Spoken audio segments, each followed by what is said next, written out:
नहीं बेटा, आप अपनी जिम्मेवारी देखनी है, आप दूजियां दी परख विच नहीं पैना। आप ना किसी दा बुरा सोचीए, क्योंकि अंत विच तां कर्मां दा हिसाब किताब भी देखना। सो इस करके तुसी अपनी जिम्मेवारी पूरी करो, तुसी किसी दा माड़ा ना सोचो, तुसी किसी दा माड़ा ना करो।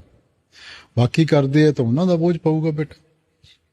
ਬਾਬੀ ਮੇਰਾ ਦੂਜਾ ਸਵਾਲ ਇਹ ਹੈ ਕਿ ਅਸੀਂ ਜੋ ਵੀ ਲੰਗਰ ਖਾਂਦੇ ਆ ਇੱਥੇ ਜਾਂ ਕਿਤੇ ਵੀ, ਤਾਂ ਕਿ ਉਹਦੇ ਨਾਲ ਵੀ ਸਾਡੇ ਕਰਮ ਬਣਦੇ ਹਨ। ਤੁਸੀਂ ਸੇਵਾ ਵੀ ਤਾਂ ਕਰਦੇ ਹੋ ਬੇਟਾ। ਤੇ ਬਾਬਾ ਜੀ ਜੇ ਬਿਨਾਂ ਸੇਵਾ ਤੋਂ ਅਸੀਂ ਕਿਤੇ ਖਾਂਦੇ ਆ ਤੇ ਕੀ ਉਹਦੇ ਨਾਲ ਕਰਮ ਬਣਦੇ ਹਨ? ਬੇਟਾ ਦੇਖੋ, ਕਰਮ ਤਾਂ ਹਰ ਇੱਕ ਸਵਾਂਸ ਦੇ ਨਾਲ ਬਣਦੇ ਆ। ਸੋ ਇਸ ਕਰਕੇ ਆਪਾਂ ਇੰਨੀ ਵੀ ਗਹਿਰਾਈ ਜਾਂ ਗਿਣਤੀ ਵਿੱਚ ਨਹੀਂ ਪੈਣਾ। ਮਕਸਦ ਇਹ ਹੈ ਕਿ ਜ਼ਿੰਦਗੀ ਵਿੱਚ ਹਰ ਵਕਤ ਦੇਣ ਦੀ ਸੋਚੋ, ਬਜਾਏ ਇਹਦੇ ਕਿ ਲੈਣ ਦੀ ਸੋਚੀਏ।